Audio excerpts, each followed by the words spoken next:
Dadine lanang wedok kangge Islam ing donya. Terus lambat laun carme kakung putri bareng tumurune sing diarani Surya Candra Kartika Iwanda Bantala Dahana Samudra Maruta ki mau wahyu ya Le. Nggih. Dadine wis enek tetuwuhan karo kewan-kewan iki ciptakane dhisik dadine menungso karo kewan kuwi mau cara umure tuwek kewane Le.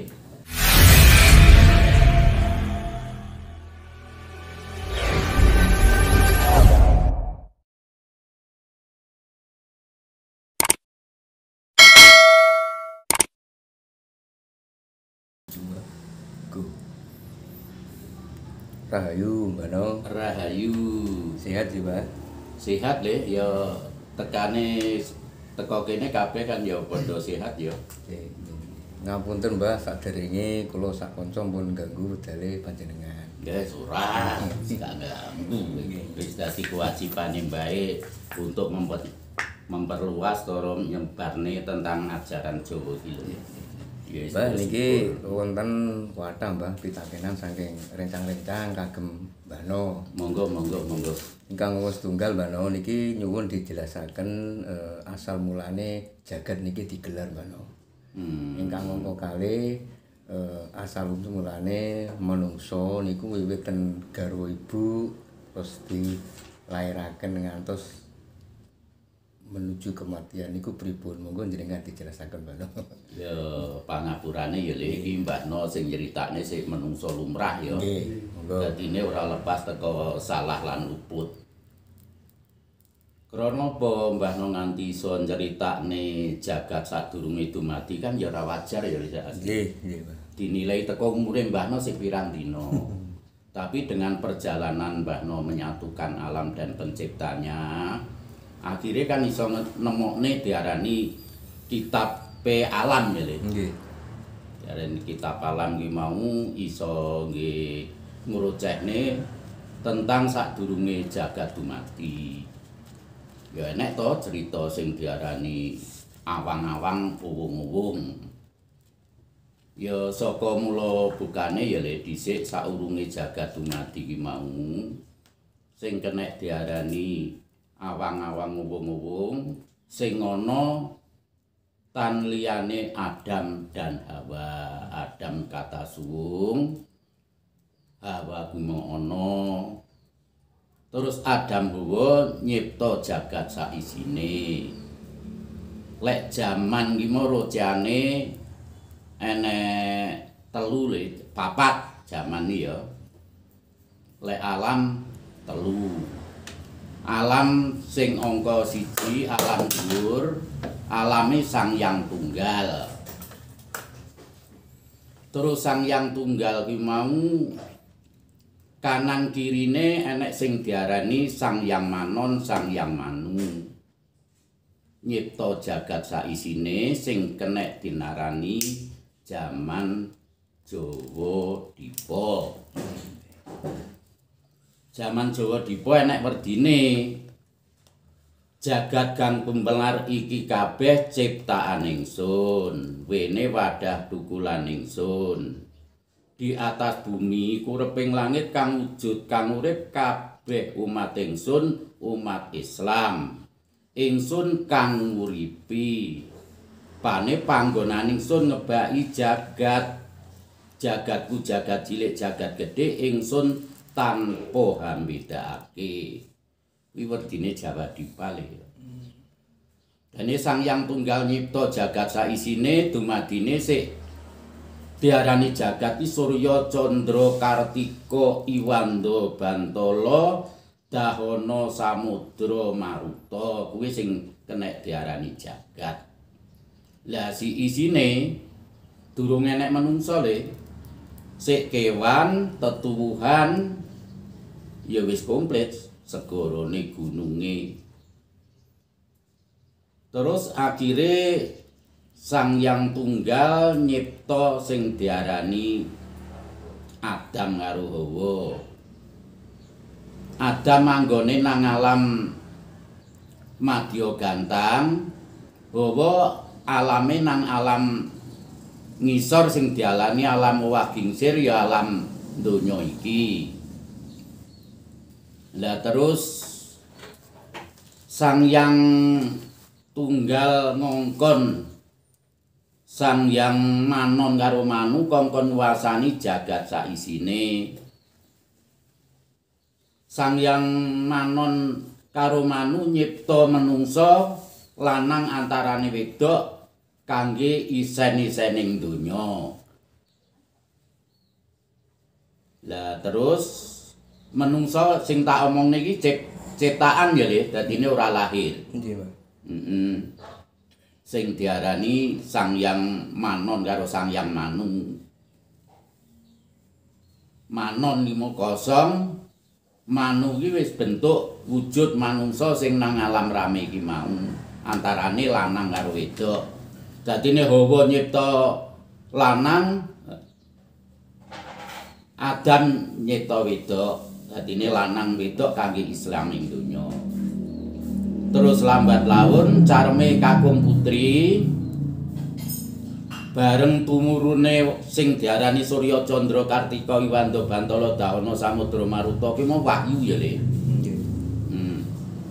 Dadine wis enek tetuwuhan karo kewan-kewan iki ciptaane dhisik, dadine menungsa karo kewan kuwi mau cara umure tuwek kewane Le. Tuwek kewane.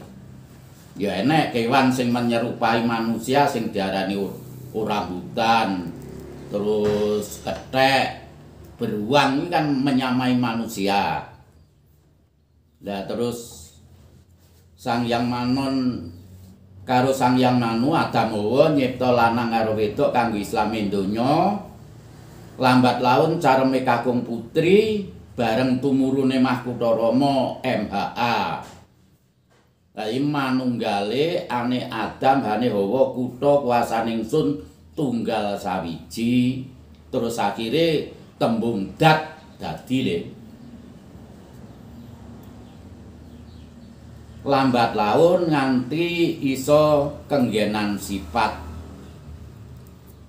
Dadi date bumi, geni, banyu, angin mujudne sifat, terus akhirnya dadi nafsune menungso. Terus lambat laun nganti enek tembung dat sifat afengal asma. Dadi ini kan suwi-suwi kan ngandung ya Le. Nggih, Pak. Unsure ngandung. Carme kakung putri lek tanpa tumurune Mahkutha Rama enggak akan ngandung. Jangkep 6 bulan nganti duwe iso obah. Dadine dat kenggenan sifat isine papat date bumi geni banyu angin, terus afengal 6 bulan iso obah si jabang bayi nang alam kandungan ki mau wis kenek diarani manunggaling kawula Gusti Le. Boleh wis berbentuk raga karo sukma ya enek uripe. Dadine nang alam kandungan ki menungsa tapa uda sinjang rambut suwene 9 wulan 10 dina teka titi wancine, terus goleki kekuatan arepe mbukak lawang sonya luri bareng teka titi wancine brol lahir. Termasuk wis wujud raga karo sukma Allah wujud ya aku kowe kuwi. Terus dijenenge asma jenenge ya. Makanya enek kaitane manusia yang lahir pertama, lek lahire kuwi mau wedok jenenge ratu, lek lahire lanang jenenge raja. Kuwi asal mula bukane nalika lahire manungsa pertama. Lah perkara ratu karo raja ki mbuh jenenge seprana seprene, lek wedok kan ya ratu to. Nggih. Lek lanang raja. Mbah, dane sejatosipun nek diwastani urip niku Mbah pripun? Napa terus manungsa niku dinyatakaken urip nggih Mbah no? Napa tenggene guwa garbane ibu umur 3 wulan niku pun diarani sampun urip? Ya wis urip no wis Sampun, nggih. kedunungan diarani dak kok ya. Nggih. Sing diarani dak iki ya urip ki mau. Lah terus nganti sifat iki kan nggenani sifat. Dadi ini menungso sing saiki sing paling penak sing kahanan nyata iki ya anane iso mujudne dak iki menungso kan ya mangan tetuan gitu lho. Sing tukulan teko bumi mah. Wah lek ora mangan kuwi ya ora iso mujudne dak. Terus niku Mbak No, hakikate asma terus urip kalih Maha Suci niku napa Mbak No? Asma karuan jeneng ya. Nggih. Sing Maha Suci sing diarani dak mau.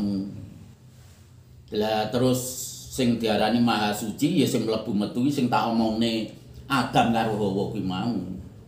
Mangkane sing diarani wong Jawa manunggaling kawula Gusti iki ya manunggale Careme Kakung Putri bareng tumurune Mahkutha Rama. MHA kan jelas ya.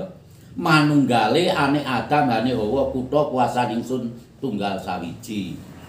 Mangkane sing teka roh gaibe ibu mujudne raga, roh gaibe bapak mujudne sukma. Sing dijiko teka alwamah amarah roga ibu mujudne raga supiyah mutmainah roga ipe bapak mujudne sukma. Dadine raga karo sukma lahir kan wis jelas ya Rama kan raga karo sukma. Lah date nalika nang alang kandungan mulai Careme Kakung Putri bareng tumurun Mahkutha Rama iki menunjukkan dat le. Tembung dadi. Nggih. Lek ora enek tumurune dat gak bakal dadi le.